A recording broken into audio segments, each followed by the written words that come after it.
Un saludo muy especial a Ámbito Jurídico y a todas las personas que siguen este importante periódico, que plantea debates, discusiones constructivas como la que abordamos el día de hoy. Son legales las licitaciones en las que se ha presentado un único oferente. ¿Es legal adjudicar una licitación en estas condiciones?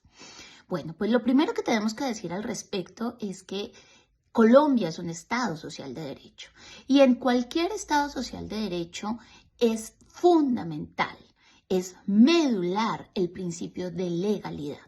Es decir, que las reglas para la contratación con recursos públicos están dadas en la ley y en sus decretos reglamentarios. Luego, para poder responder esta pregunta, tenemos que irnos a lo que dice la ley. Y en estricto sentido, el artículo 30 de la ley 80, modificado por la 1150, al abordar la estructura y las condiciones de la licitación pública, en ninguna parte, ni esta norma, la ley 80, que es nuestro estatuto de contratación estatal, ni ninguna otra norma de las 254, ya 258 a este momento que regulan la contratación con recursos públicos, establece una prohibición de adjudicar una licitación en la que se ha presentado una sola propuesta. Es decir, ante la pregunta de si es legal adjudicar una licitación pública en la que se presentó una sola oferta, la respuesta es sí es legal. No existe una prohibición en tal sentido. Luego, en virtud del principio de legalidad, si el operador contractual, el operador jurídico incorpora esta prohibición y por vía de esta regla nueva determina que no adjudicará la licitación, sino que la declarará desierta a causa de que se presentó una sola oferta, pues tenemos que decir que esa disposición, esa decisión es una decisión que carece de legalidad. Porque como ya lo dije, no hay ninguna disposición legal que establezca tal regla. Ahora bien, tenemos que irnos a la planeación de la licitación pública y allí tenemos que necesariamente hablar del principio de selección objetiva, que es uno de los principios fundamentales de la contratación con recursos públicos, independiente de que se haga en régimen público, ley 80, o con las reglas del derecho privado, como lo hacen las empresas industriales y comerciales del Estado, como lo hacen las empresas de economía mixta, como lo hacen las empresas de servicios públicos por mandato expreso de la ley 142. Ellas que si bien gestionan recursos públicos, intereses patrimoniales de naturaleza pública específicamente, se rigen por la ley del derecho civil y comercial y no por la ley 80.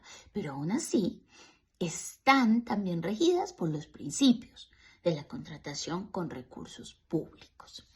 Entonces, tanto para las unas como para las otras, es aplicable el principio de selección objetiva. ¿Qué significa el principio de selección objetiva?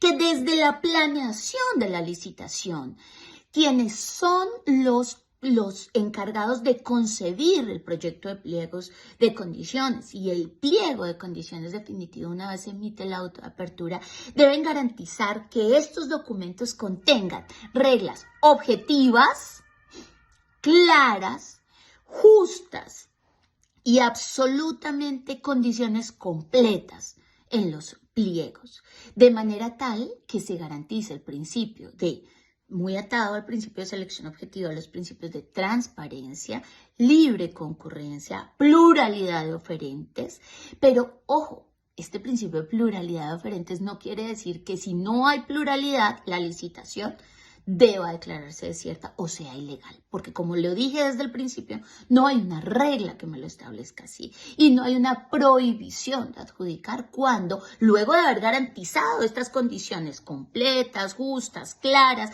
y objetivas, se me presentó un solo oferente. Entonces, fundamental que tengamos en cuenta eso. El principio de selección objetiva me obliga a consultar el sector, quienes venden, quienes compran, para establecer reglas que me permitan y me propicien condiciones de pluralidad. Más, cuando parte del principio, de los principios de la contratación, me imponen la necesidad de salir al mercado a contarle que con recursos públicos voy a contratar esta necesidad. Frente a la pregunta de, bueno, ¿y cuáles son los efectos cuando un operador contractual toma la decisión de declarar desierta la licitación por el hecho de que se presentó un solo oferente? Pues los efectos, el Consejo de Estado ha ido madurando su jurisprudencia, y ha ido unificando una línea en la que es clara que cuando tenemos un oferente que tenía el mejor derecho de la adjudicación y no se le adjudica, y a motu propio la administración decide declarar desierto, pues este oferente tiene un perjuicio en términos de lucro cesante, que es un daño futuro cierto. ¿Cómo se cuantifica este daño futuro cierto? Pues estimando a partir de su oferta lo que estaba proyectado como la utilidad razonable esperada.